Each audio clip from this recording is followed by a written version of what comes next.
There's still those who deny climate is in crisis. A heated debate getting hotter. We will not let climate hoaxers and extremists use the sanctity of our climate to destroy our country. Climate change, now a fact of life with impacts already seen.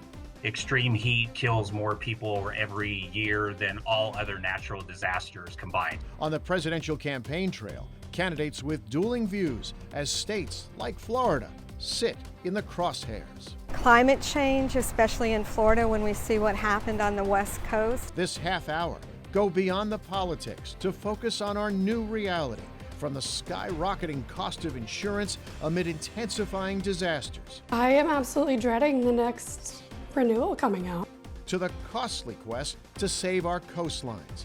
This is a special edition of Scripps News Report's Path to the White House.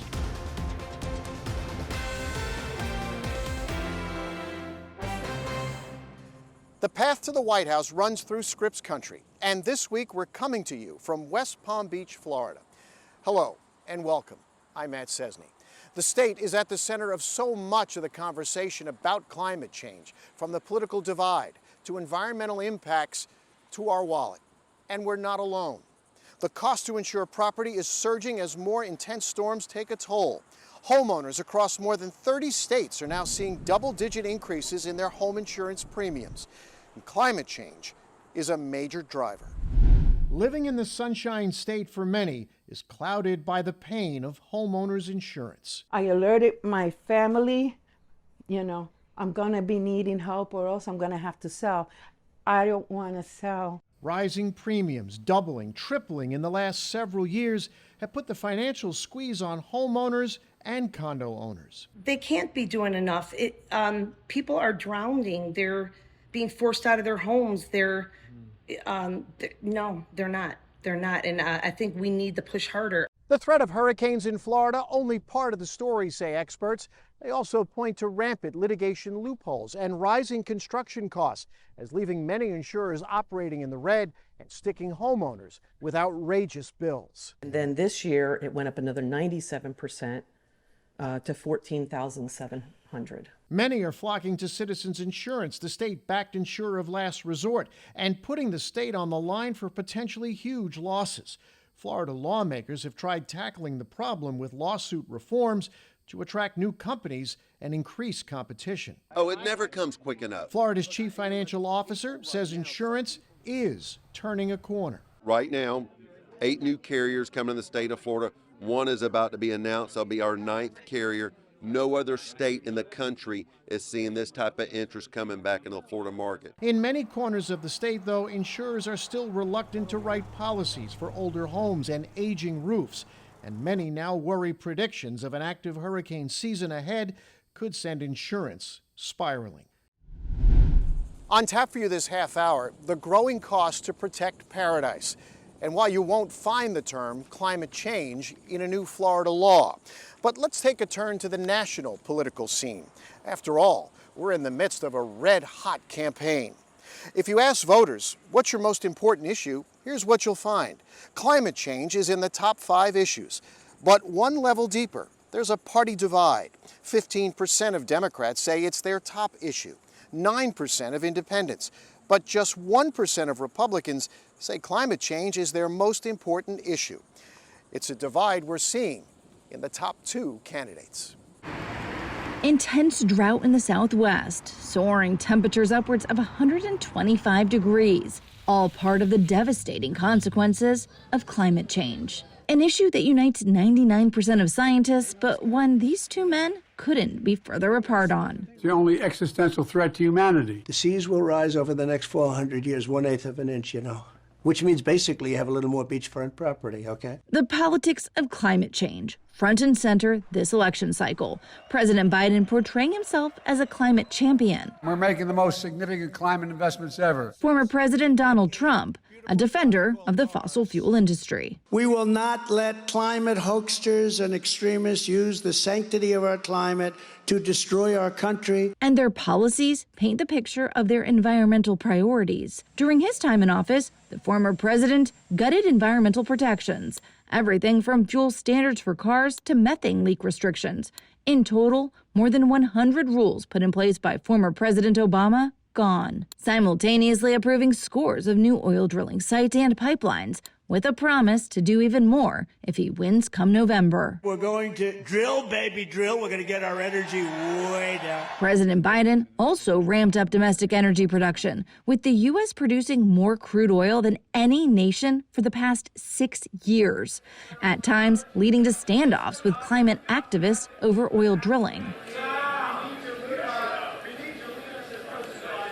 Well, I tell you what, if you shush up, I'll meet with you immediately after this, okay? But the president also prioritizing renewable energy development, canceling Trump's permit for the Keystone XL oil pipeline, and pointing to the, quote, existential threat of climate change. We either get this right or there's not going to be a whole lot of people around to talk about it. For climate activists, that wasn't enough. We are calling on President Biden to declare a climate emergency. President Biden, though, did roll back those Trump-era rollbacks, reinstating many of Obama's climate protections and adding to them, instituting new rules for power plants, drinking water, even electric cars and wind energy development, and used his first term to push forward an ambitious American goal to protect at least 30% of America's vast lands and waters for conservation by the end of the decade. David Koniski studies environmental politics and policy at Indiana University. It's really hard to find an agency within the federal government today that is not focused in some way on climate change. In Congress, President Biden pushed through a host of bills impacting climate policy,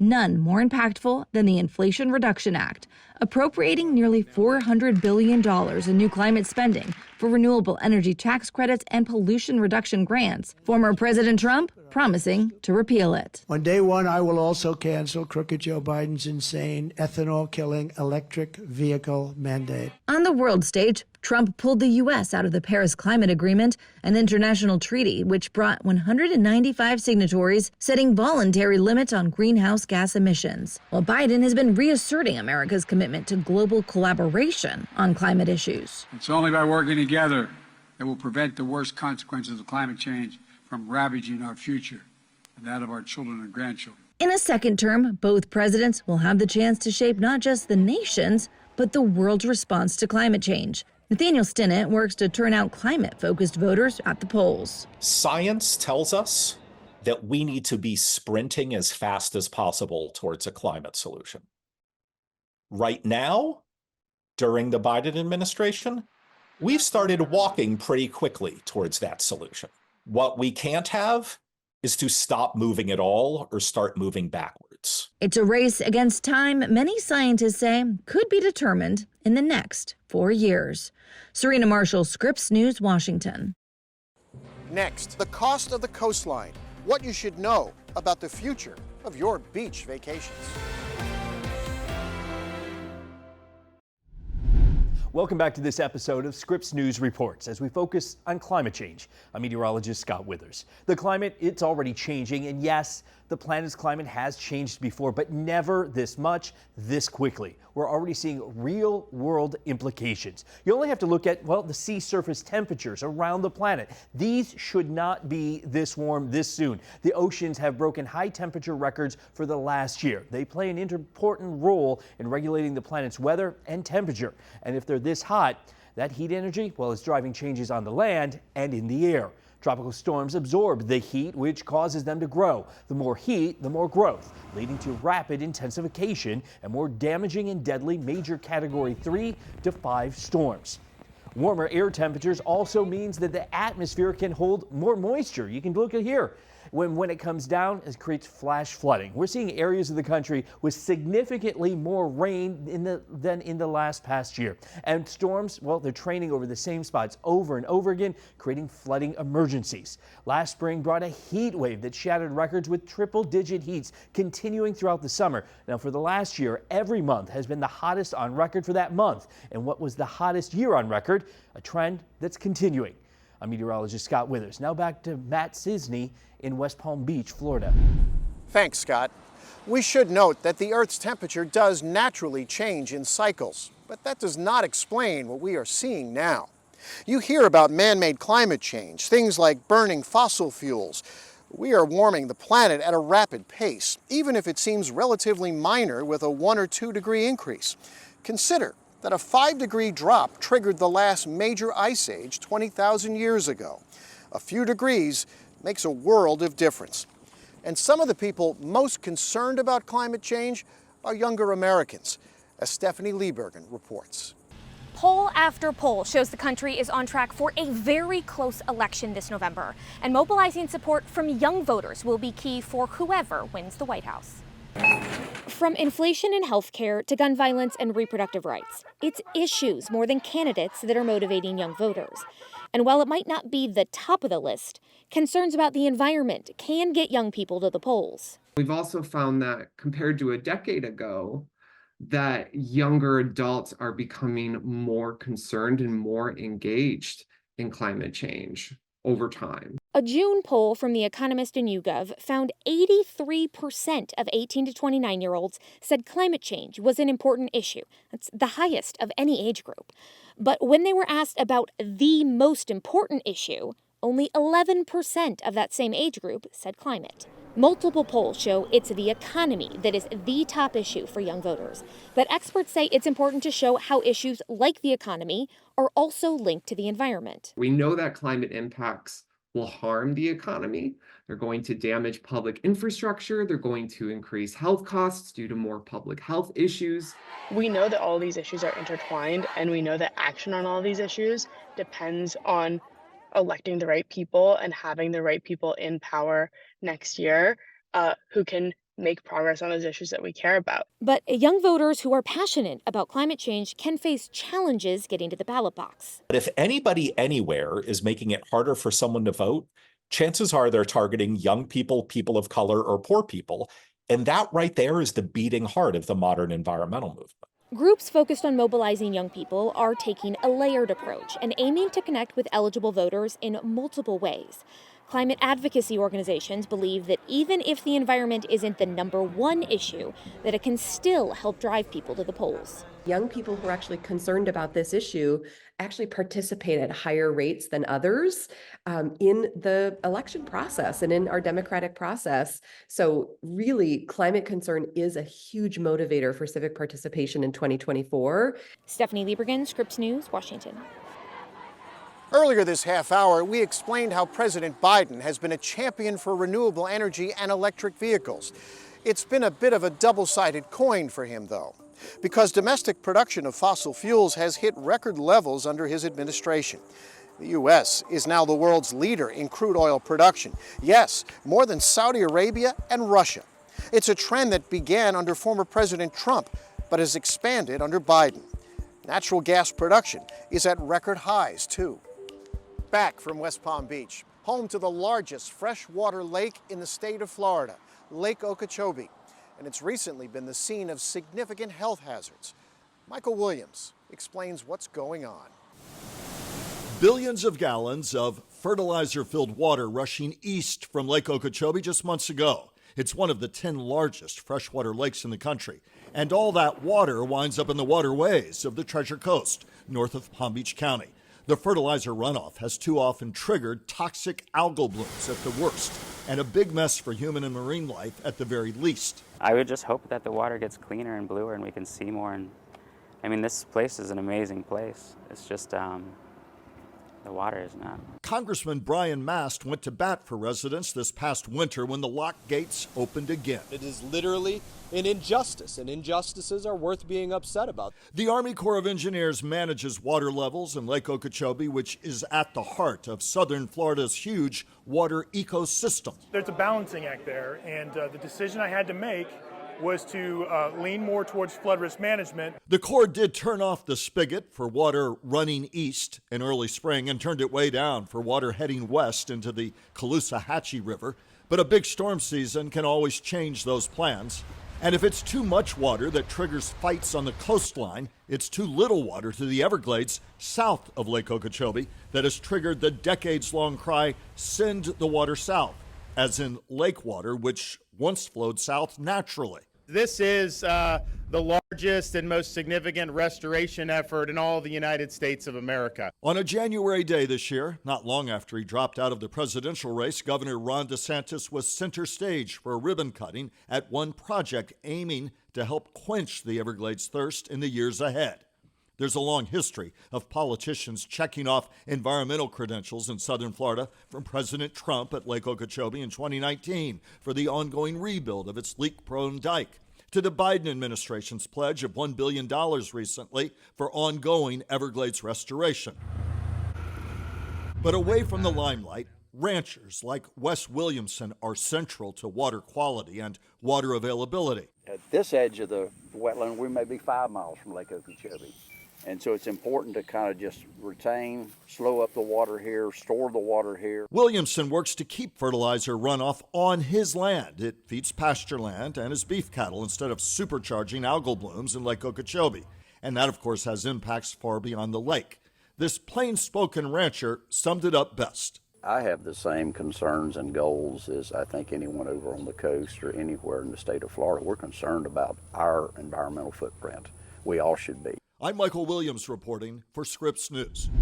From the lake to the beaches to Florida's coastline, the cost to protect people and property is growing more extreme.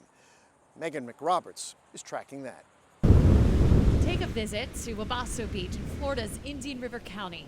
You'll get to take in these stunning sights and sounds, and chances are this group of women who seem to love this beach more than most. We consider this our beach because we're here all the time. They'll tell you they love it here so much they even do their part to protect this piece of paradise. We're always yelling at people, get off the dunes, like we own the place. But protecting it in the long run isn't so easy, with storms and hurricanes projected to only get stronger and more frequent, according to scientists. Storm surge and waves will only continue to batter the coastline, eroding beaches that protect countless homes and businesses from flooding, and rake in more than $56 billion each year for the state from tourists. Florida's East Coast saw significant damage to the beaches following Hurricane Nicole in 2022, which made landfall, or Hurricane Matthew in 2016, scraping the East Coast, and even storms miles offshore. A great example of one that was not a hit, but it had plenty of damage, was Hurricane Dorian.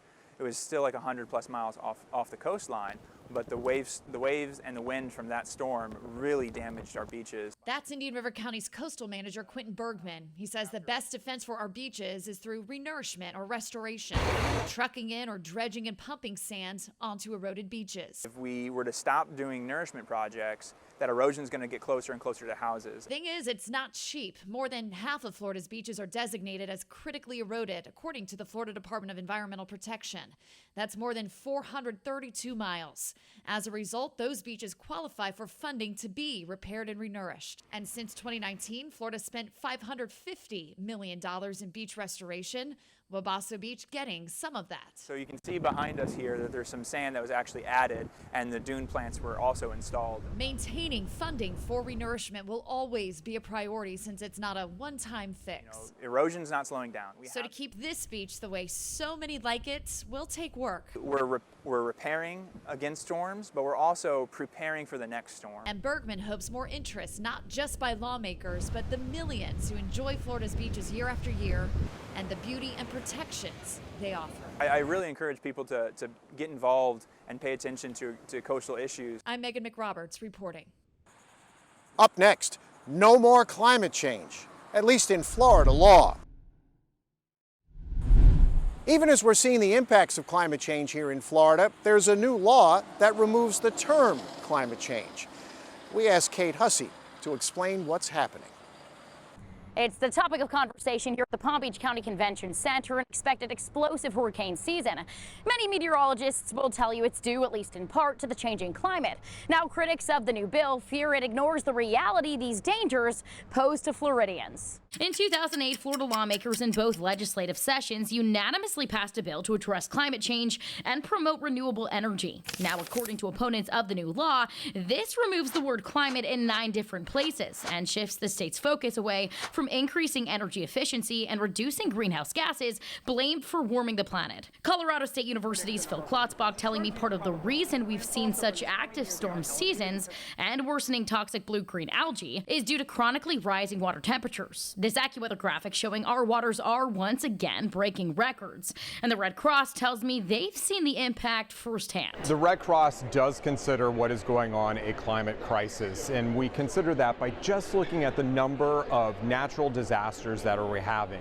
And if we just drill down to those natural disasters that do more than $1 billion worth of damage, adjusted for inflation, we had 28 last year.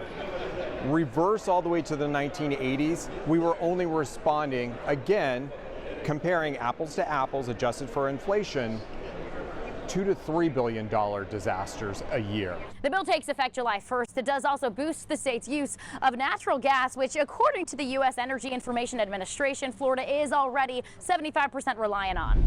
This half hour, we have explored how and why climate change is a top 5 issue for voters.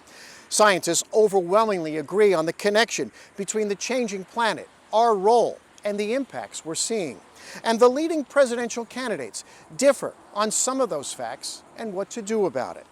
And while the outcome of the election is uncertain, there is a different grim reality we are sure of. Our planet has changed, and climate change isn't getting any better anytime soon. But how much worse will it get?